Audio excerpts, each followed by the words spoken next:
What's up, guys, and welcome back to the Bartender Hideout. Today we're going to be checking out the number 4 on our list, which is going to be the Dry Martini. This list is a list from Drinks International. It's already in the description below, so if you want to check that out, make sure to do that. And also, if you haven't been watching any of our other videos yet, or any of the other videos on this list at least, make sure to check those out as well, just so we actually are up to snuff on that one. Okay, guys, I'm first gonna get into the history a little bit before we do anything else. Afterwards, I'll show you how to make a drink and why we do certain things the way we do. But first, let's talk history. So, looking at the history for the Dry Martini, it's basically about looking at the history for the martini in general, because the Dry Martini is like a variation upon it. If we look at the history for that one, we're gonna get multiple stories. As with a lot of cocktails, it's kind of all over the place. Everyone is claiming that they made the cocktail, so in the end, no one really knows. There's kind of 3 main stories in this whole folklore setting, as I'd like to say. Whereas the main one, and personally, I think my favorite one, is this one. It's about 1880, around this period, where a gold miner actually struck it rich in Sierra Nevada, ended up going to the Occidental Hotel in San Francisco, because I mean that's what you do when you just made a buttload of cash. I guess you go to grab a nice cocktail, or at least go and spend it somewhere. He went to this bartender that was behind the bar at that specific day, who was called Jerry Thomas, which is actually ended up being a legendary bartender. People call him the father of mixologists.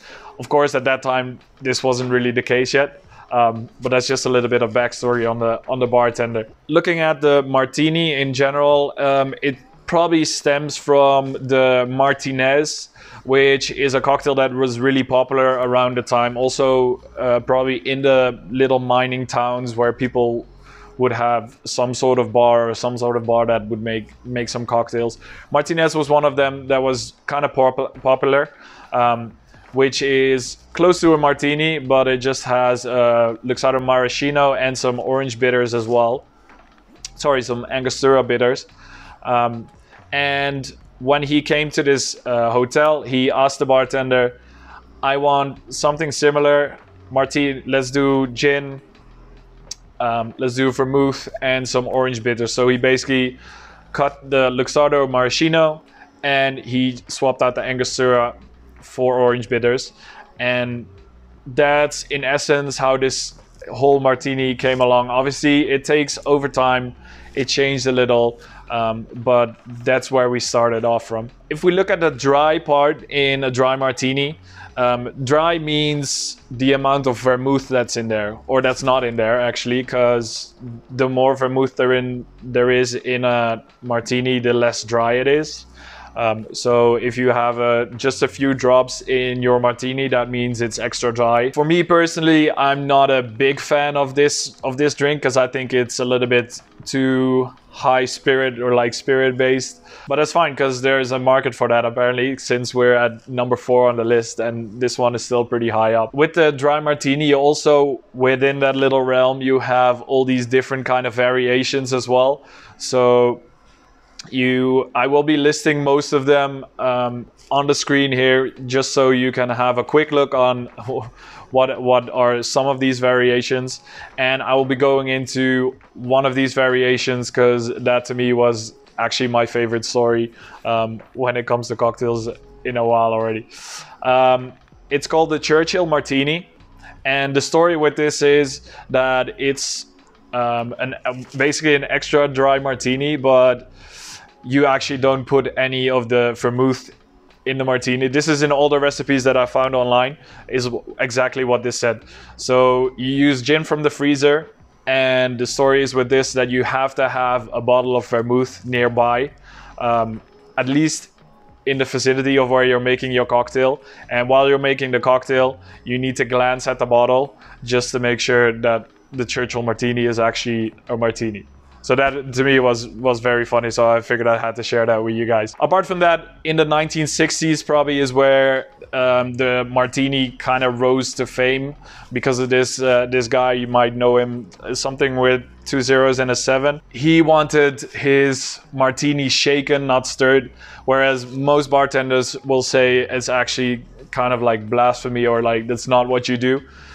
What he actually did is order a Bradford Martini, which is a variant of a martini, but also it's in fact the one that's shaken. So if you order a Bradford Martini at a bar, then that's what you mean with the James Bond Martini in a way. Then from there on, if we look at the 1980s up to the current day, I think right now there's a lot of different variations on martinis. Say espresso martini, which is going to be in this list, pornstar martini, which is also going to be in this list, just a little bit further down, which also has no real resemblance to the cocktail that we're making today, except for probably the glass. So the glass makes it a martini. It doesn't have anything to do with the ingredients. So this is like something that people ask me quite a bit, like, hey, why is it called a martini? As far as I could tell, it's about the glass. When it comes to the dry martini though, there is a little part of the story that means that actually martini has been used as a vermouth, and that's why that's the real origin of a cocktail being called a martini. But further down the line, it wasn't that important really. But yeah, I think we've talked enough about the history of this drink. Let's get into actually making this bad boy.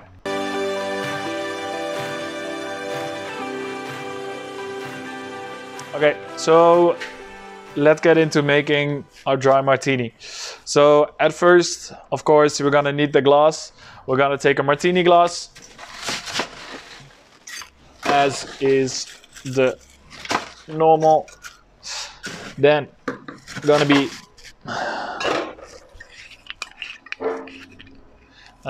putting our vermouth. So we're gonna be using the Martini Bianco, which is just your normal dry vermouth.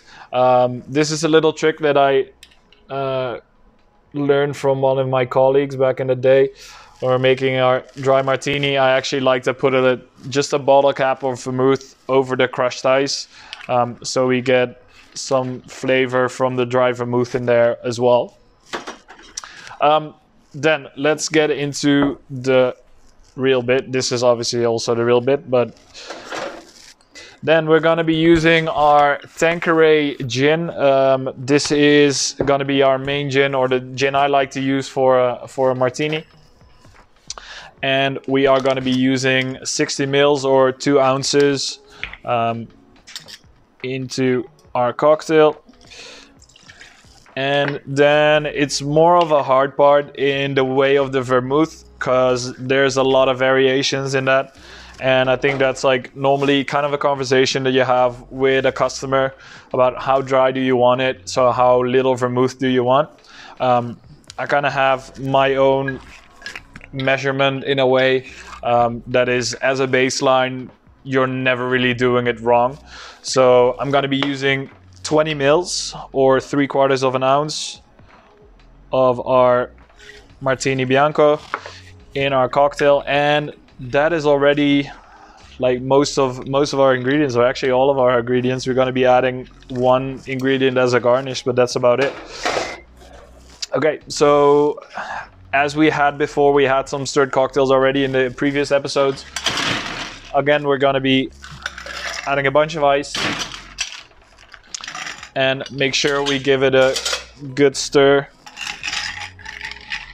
So we're diluting the drink and getting to the result that we would like to have.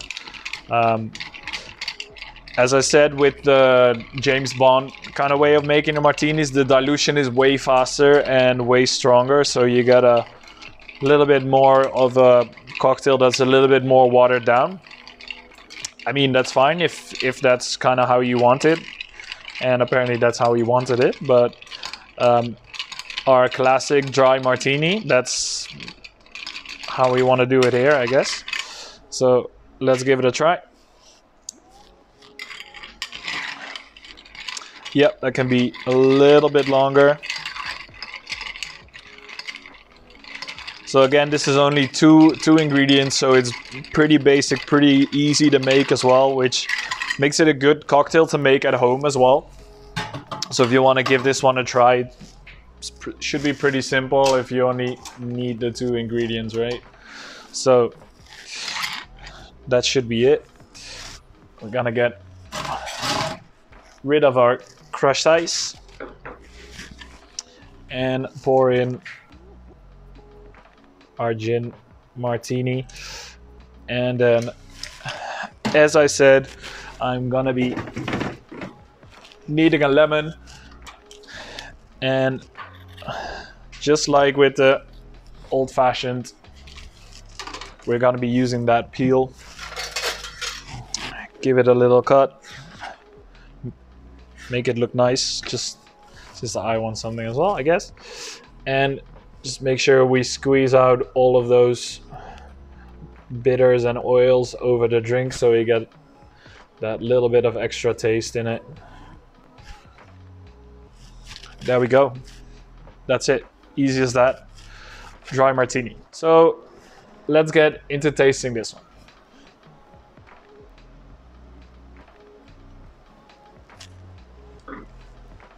Yeah. Already when you pick this up, you can smell the lemon from the zest that we put in. It really gives just a little bit of extra, since it's only 2 ingredients, but they really work well together. The gin really complements the vermouth and the other way around as well. And then just a little bit of extra lemon zest just makes it a complete cocktail. And I think that's what makes this a classic and why it's so high up on the list. Since people can really appreciate simplicity as well. I think back in the day, most of the classics were super simple cocktails. Like, we're maybe over exaggerating it sometimes with a little bit too many ingredients. But yeah, as I said, it's been around since 1880 till 1910 maybe. That's where supposedly the creation is. I mean, the fact that it's still around in 2021 is a big deal already, and especially that it's this high up on the list. It's personally, I wouldn't pick it if I was out drinking for the night, but still, as I said, it works. It's just a good balance of cocktails, and that I think in that way it makes it a good drink and definitely worthy of that 4th spot on the list. For now, guys. If you really like this video, make sure to comment, like, and subscribe, and make sure to tune in next week as well, since we're gonna have the number 5 on the list. If you want to know what that one is gonna be, make sure to check out the list in the description if you want. And otherwise, I'll see you guys next week.